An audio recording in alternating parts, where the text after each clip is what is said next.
Біздің депутаттық сауалымыз Қазақстан Республикасының премьер-министрі Олжас Абайұлы Бектеновке.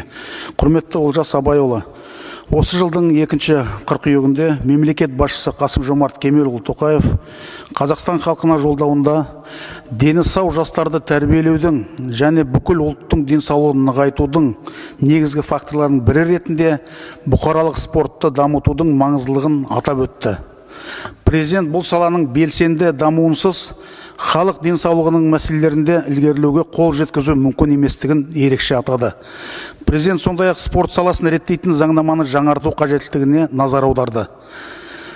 Жаздық Олимпиада ойындары кезіндегі нәтижелері қазақстандық спортшылардың елеулі проблемаларды көрсетті.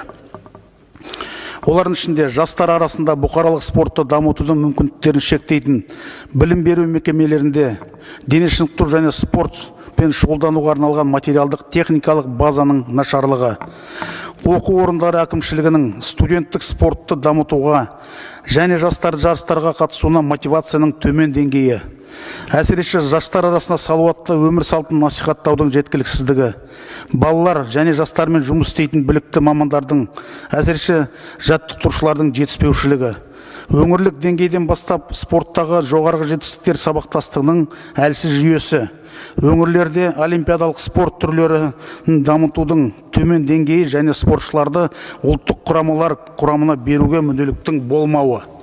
Сонымен қатар айтарлықтай салынған қаражатқа қарамастан спортқа жұмсалатын шығындардың тиімділігі төмен. Елімізде жылына спортты қаржыландырудың жалпы сомасы шамамен 300 миллиард теңгені құрайды. Алайда бұл қаражат қанағаттанарлық нәтижелерге әкелмей отыр. Сондықтан осы жағдайды жақсарту үшін келесі шараларды қабылдауды ұсынамыз. Спорттық шараларды қаржыландыру процестерін толығымен цифрландыру және қаражаттың мақсатты пайдалануына онлайн бақылау жүйесін енгізу. Спорттағы шетелдік тәжірибелерді қолдана отырып, спорттық іс-шараларды жоспарлаудың заманауи әдістерін қолдануды қолға алу. Әлемдегі үздік дамыған спорт институттарын назарға ала отырып, спортшыларды оқытуды, ғылыми қамтамасыз етудің тәуелсіз институтын құру. Жас спортшылар мен олардың жаттықтырушыларын, әсіресе халықаралық жарыстарда жоғарғы нәтижелерге қол жеткізгендер үшін көтермелеу жүйесін күшейту. Оларды пайдалануды, оңтайландыруды, жаңа олардың тиімділігін арттыру үшін спорт нысандарын басқаруда мемлекеттік жекеменшік әріптестікті дамыту. Тренерлердің, спорт дәрігерінің жалақысын көтеру, тренерлердің біліктілігін арттыру жүйесін енгізу, бұл оқытудың барлық кезеңдерінде мамандар даярлауға мүмкіндік береді. Сонымен қатар спорт мектептеріне көбірек көңіл бөлу керек. Бүгінгі таңда Қазақстанда тек 510 балалар мен жасөспірімдерге арналған спорт мектептері жұмыс істейді. Бұл көрсеткіш 1991 жылмен салыстырғанда айтарлықтай аз. Бұл дегеніміз миллиондаған балалардың жүйелі түрде спортпен шұғылдану мүмкіндігінен айырылғанын білдіреді.